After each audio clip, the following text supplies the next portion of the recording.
जय हिंद बच्चों, आज हम कक्षा 11वीं का पाठ 8 कोशिका जीवन की इकाई का भाग 2 का अध्ययन करेंगे। जैसे कि आपने देखा था, मैंने भाग 1 में कोशिका क्या है, कोशिका सिद्धांत किसे कहते हैं, यूकैरियोटिक कोशिकाएं क्या होती हैं, प्रोकैरियोटिक कोशिकाएं क्या होती हैं, एक कोश की जीव क्या है, बहुकोश की जीव से क्या अभिप्राय है, इसके अलावा कोशिकांग क्या होते हैं, इन सब का अध्ययन कराया था। अब इसी क्रम को आगे बढ़ाते हुए, क्योंकि इसमें कोशिकांग के बारे में अपन अध्ययन कर रहे हैं, तो अगला कोशिकांग मैं आपको पढ़ाने जा रही हूँ। कोशिकांगों के अध्ययन के इसी क्रम को आगे बढ़ाते हुए अगला कोशिकांग है गोल्जी उपकरण या गोल्जी काय। कैमिलो गोल्जी ने 1898 में पहली बार केंद्रक के पास घनी रंजित जालिकावत संरचना को तंत्रिका कोशिका में देखा। इसके बाद में इस कोशिकांग का नाम इन्हीं के नाम के आधार पर गोल्जी काय रख दिया गया। यह बहुत सारी चपटी डिस्क के आकार की थैली का मिलकर बना हुआ होता है। इसका व्यास 0.5 माइक्रोन से 1.0 माइक्रोन तक होता है। ये एक दूसरे से समानांतर ढेर के रूप में जुड़े हुए रहते हैं और इसलिए इसको अपन क्या कहते हैं, जालिका काय। गोल्जी काय में कुंडों की संख्या अलग अलग हो सकती है। गोल्जी काय कुंड केंद्रक के पास सकेंद्रिक व्यवस्थित होते हैं। इसमें निर्माणकारी सतह व परिपक्व सतह, 2 सतहें पाई जाती हैं। अंगक सिस तथा ट्रांस सतह पूरी तरह अलग अलग होती है, लेकिन वो किसी न किसी जगह पर आपस में जुड़ी भी रहती है। गोल्जी काय का मुख्य कार्य होता है द्रव को संवेष्टित कर अंतराकोशिक लक्ष्य तक पहुंचाना या कोशिका के बाहर स्त्रावण करना। द्रव्य एंडोप्लाज्मिक रेटिकुलम से पुट्टिका के रूप में गोल्जी काय के सिस सिरे से संगठित होकर परिपक्व सतह की ओर गति करते हैं। इससे स्पष्ट है कि गोल्जी काय का एंडोप्लाज्मिक रेटिकुलम से निकटतम संबंध है। एंडोप्लाज्मिक रेटिकुलम पर उपस्थित राइबोसोम्स के द्वारा प्रोटीन का संश्लेषण होता है, जो गोल्जी काय में ट्रांस सिरे से निकलते हैं और उससे निकलने के पूर्व इसके कुंड में रूपांतरित हो जाते हैं। गोल्जी काय ग्लाइकोप्रोटीन और ग्लाइकोलिपिड के निर्माण का प्रमुख स्थल होता है। ये आपको गोल्जी काय के बारे में बताया गया। अगला कोशिकांग है लाइसोसोम। यह ग्लाइकोप्रोटीन और ग्लाइकोलिपिड का निर्माण का प्रमुख स्थल होता है। यह लाइसोसोम जो है वो झिल्ली पुट्टिका के समान संरचना का होता है, जो संवेष्टन विधि के द्वारा गोल्जी काय बनाते हैं। जो पृथकीकृत लाइसोसोम जो है वो पुट्टिकाओं में सभी प्रकार से जल अपघट्य एंजाइमों से मिलते हैं, जो इनकी अम्लीय प्रवृत्ति को या अम्लीय परिस्थिति में ये बहुत ज़्यादा सक्रिय होते हैं और ये एंजाइम कार्बोहाइड्रेट, प्रोटीन, लिपिड और न्यूक्लिक अम्ल आदि के पाचन में सक्षम होते हैं। अब अगला कोशिकांग आता है आपका रसधानी। कोशिका द्रव्य में झिल्ली द्वारा घिरी जगह को हम रसधानी कहते हैं। इसमें पानी, रस, उत्सर्जित पदार्थ व अन्य उत्पाद होते हैं जो कि कोशिका के लिए उपयोगी नहीं हैं, वे सभी यहाँ मिल जाते हैं। रसधानी एकल झिल्ली से आवृत रहती है, जिसे हम टोनोप्लास्ट कहते हैं। पादप कोशिका में यह कोशिका का 90% भाग को घेरे रहती है। पौधों में बहुत से आयन एक दूसरे से सांद्रता प्रवणता के विपरीत टेफ्लोप्लास्ट से होकर रसधानी में अभिगमित हो जाते हैं। इसी कारण इनकी सांद्रता रसधानी में कोशिका द्रव्य की अपेक्षा अधिक होती है। अमीबा में संकुचनशील रसधानी उत्सर्जन के लिए महत्वपूर्ण है। बहुत सारी कोशिका जैसे आद्य जीवों में खाद्य रसरानी या रसधानी का निर्माण खाद्य पदार्थों को निगलने में किया जाता है। सूत्रकर्णिका यानी माइटोकॉन्ड्रिया। सूत्रकर्णिका को जब तक विशेष रूप से अभिरंजित नहीं किया जाता तब तक इसको आसानी से सूक्ष्मदर्शी द्वारा नहीं देख सकते। प्रत्येक कोशिका में माइटोकॉन्ड्रिया की संख्या अलग अलग होती है। उसकी कार्य की सक्रियता पर भी निर्भर करती है। ये आकृति व आकार अलग अलग होते हैं। यह तश्तरी नुमा बेलनाकार आकृति होती है जो 1.0 से 4.1 माइक्रोमीटर लंबी तथा 0.2 से लेकर 1 माइक्रोमीटर व्यास वाली होती है। सूत्रकर्णिका अर्थात माइटोकॉन्ड्रिया की संरचना दोहरी झिल्ली युक्त होती है।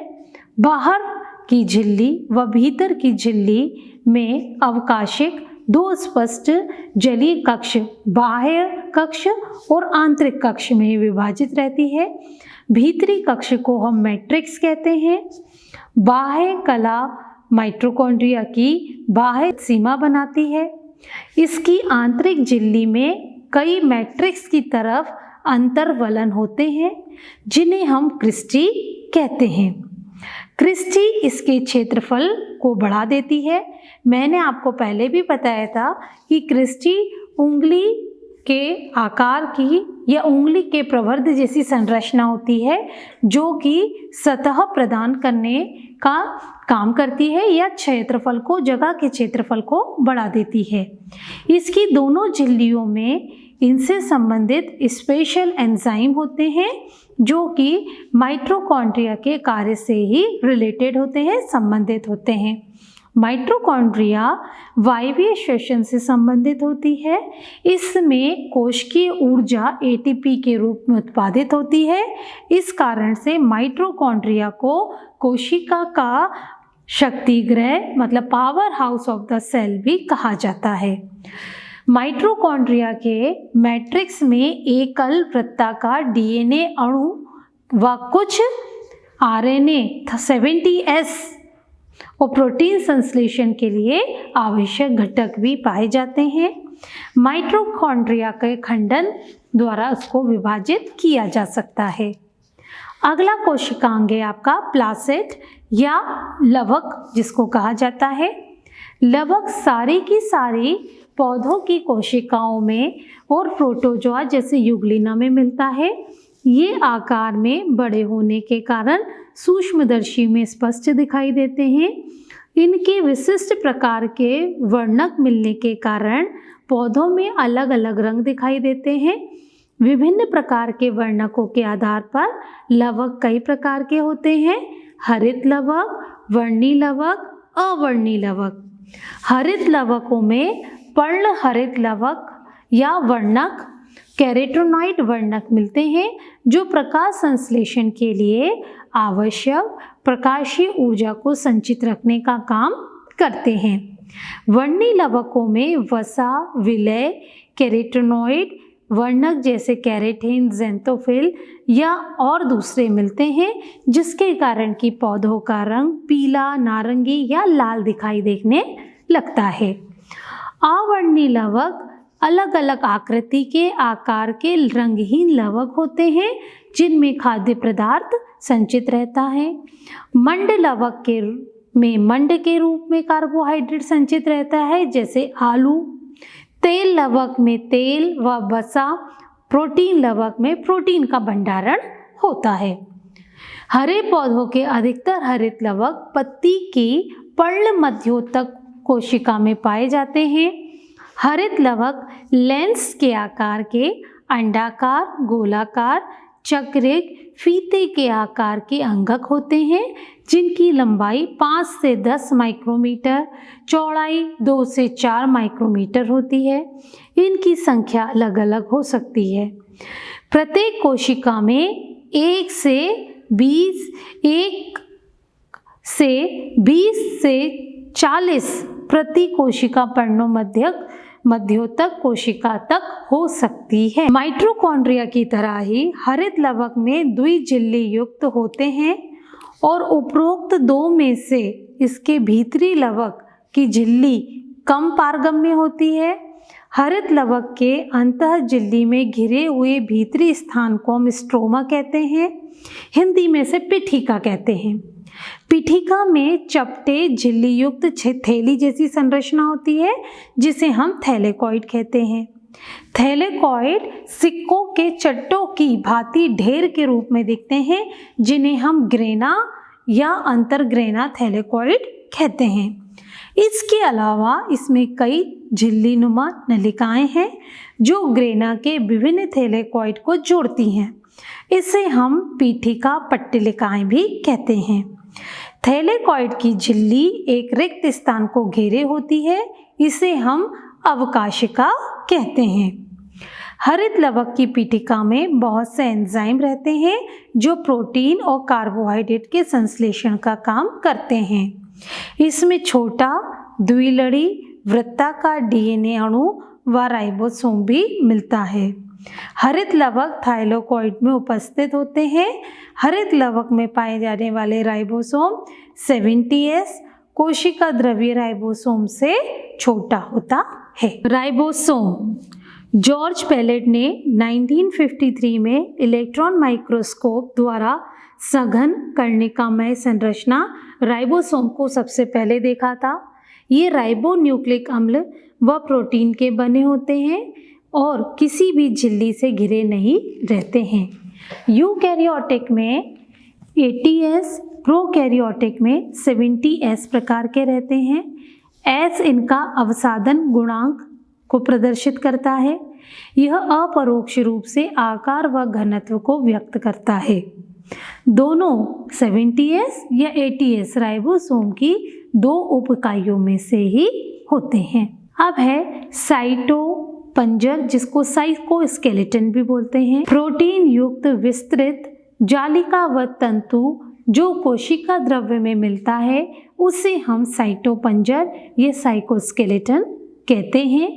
यह कोशिका में मिलने वाले साइटोपंजर से विभिन्न कार्य जैसे यांत्रिक सहायता, गति, कोशिका के आकार को बनाए रखने में मदद करता है। अगला आता है आपका पक्षमार्ग और कशाभिका। इंग्लिश में इसको सीलिया या फ्लैजिला कहा जाता है। कशाभिका व पक्षमाभिका रोम सदृश कोशिका झिल्ली से मिलने वाली अपवृद्धि है।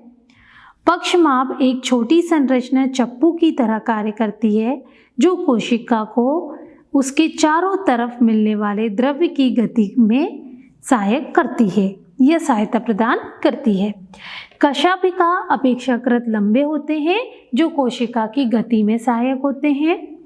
प्रोकैरियोटिक जीवाणु में पाई जाने वाली कशाभिका की संरचनात्मक रूप से यूकैरियोटिक की कशाभिका से अलग होगी। इलेक्ट्रॉन माइक्रोस्कोप से हमें देखने पे पता चलता है कि सीलिया और फ्लैजिला जीव द्रव्य से ढके रहते हैं। इनके कोर को अक्ष सूत्र कहते हैं जो कई सूक्ष्म नलिकाओं से मिलकर बना रहता है।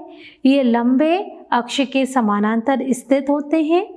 अक्ष सूत्र के केंद्र में एक जोड़ा सूक्ष्म नलिका मिलती हैं और 9 द्विअरीय परिधि की ओर व्यवस्थित सूक्ष्म नलिकाएं भी होती हैं।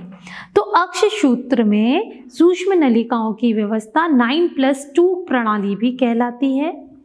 केंद्रीय नलिका सेतु द्वारा जुड़े हुए केंद्रीय आवरण द्वारा ढके होते हैं जो परिधीय द्विक के प्रत्येक नलिका में अरीय दंड द्वारा जुड़ते हैं या उसको जोड़ते हैं। इस प्रकार 9 अरीय तान बनती हैं। परिधीय द्विक सेतु द्वारा यह आपस में जुड़ते हैं। दोनों कशाभिका या पक्षमाप तारक केंद्रक सदृश संरचना के बाहर निकलते हैं जिसे हम आधारिकाय कहते हैं। तारकाय व तारक केंद्र। तारकाय वह अंगक है जो दो बेलनाकार संरचनाओं से मिलकर बना होता है, जिसे हम तारक केंद्र कहते हैं। यह अक्रिस्टलीय परिकेंद्रीय द्रव से घिरा रहता है। दोनों तारक केंद्र तारक काय से एक दूसरे के लंबवत स्थित होते हैं, जिसमें प्रत्येक संरचना बैलगाड़ी के पहिए के समान प्रतीत होती है। तारक केंद्र संख्या में 9 समान दूरी पर स्थित परिधीय ट्यूबुलिन सूत्रों से बने होते हैं। प्रत्येक परिधीय सूत्रक एक त्रिक होता है। पास के त्रिक आपस में जुड़े होते हैं। तारक केंद्र का अग्र भीतरी भाग प्रोटीन का बना होता है, जिसे हम धुरी कहते हैं।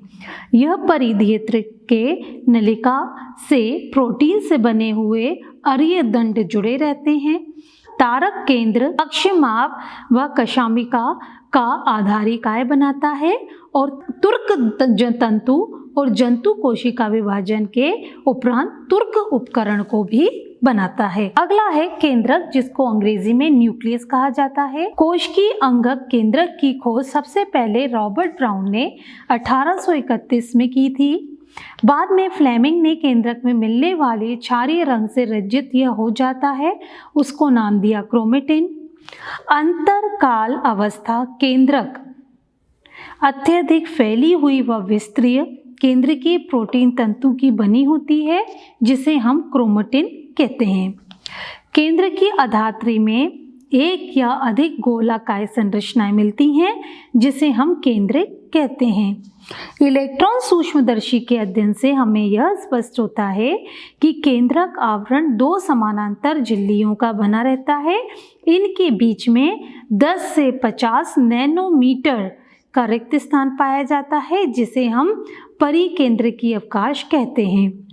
यह आवरण केंद्रक में मिलने वाले द्रव व कोशिका द्रव के बीच अवरोध का काम करता है। बाह्य झिल्ली सामान्यतः अंतःद्रव्य जालिका में सतत रूप से जुड़ी रहती है, पर इस पर राइबोसोम जुड़े रहते हैं। निश्चित स्थानों पर केंद्रक आवरण छिद्र बनने के कारण विच्छिन्न हो जाता है।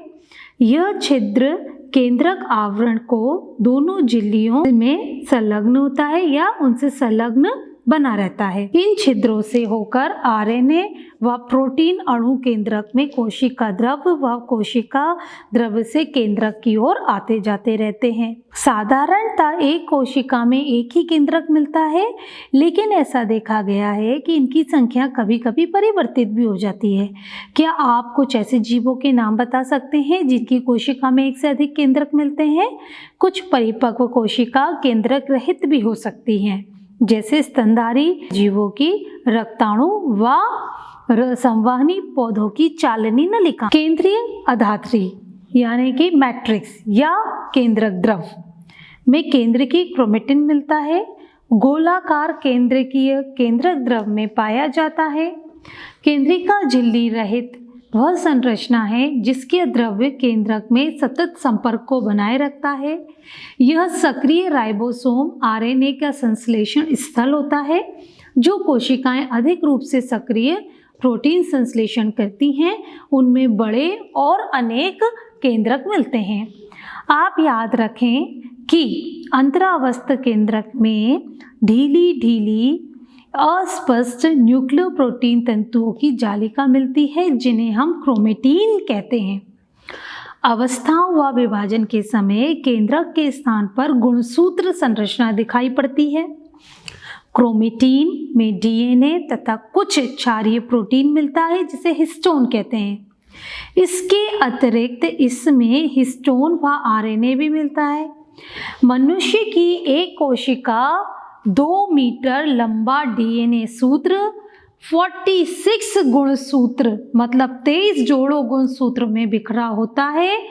आप गुणसूत्र में डीएनए के पैकेजिंग को 12th क्लास में और ज़्यादा से अच्छे से पढ़ेंगे। प्रत्येक गुणसूत्र में एक प्राथमिक संकीर्ण मिलता है, जिसे हम गुणसूत्र बिंदु या इंग्लिश में सेंट्रोमेयर कहते हैं। ये बिंब के आकार की संरचना होती है इसमें, जिसे हम काइनेटोफोर कहते हैं। गुणसूत्र बिंदु की स्थिति के आधार पर गुणसूत्र 4 प्रकार में विभाजित किए जा सकते हैं। पहला मध्य केंद्री, इंग्लिश में मेट्रासेंट्रिक, गुणसूत्रों में गुणसूत्र बिंदु गुणसूत्रों के बीचों बीच स्थित रहता है, जिससे कि गुणसूत्र की दोनों भुजाएं बराबर लंबाई की दिखाई देती हैं। दूसरा, उपमध्य केंद्री सब मेटासेंट्रिक गुणसूत्र। इसमें गुणसूत्र बिंदु गुणसूत्र के मध्य से हटकर उसके परिणाम स्वरूप एक भुजा छोटी एक भुजा बड़ी हो जाती है। तीसरा प्रकार का अग्रबिंदु एक्रोसेंट्रिक गुणसूत्र, जिसमें गुणसूत्र बिंदु बिल्कुल किनारे पर मिलता है, जिसमें एक भुजा अत्यंत छोटी और एक अत्यंत बड़ी हो जाती है। चौथा, अंतः केंद्री फीबोसेंट्रिक गुणसूत्र। इसमें गुणसूत्र बिंदु शीर्ष पर स्थित हो जाते हैं। कभी कभी एक आध गुणसूत्र निश्चित स्थानों पर अरंजित द्वितीय संकीर्ण भी प्रदर्शित करते हैं, जो गुणसूत्र के छोटे से अंश के रूप में दिखाई देता है, जिसे हम सैटेलाइट भी कहते हैं।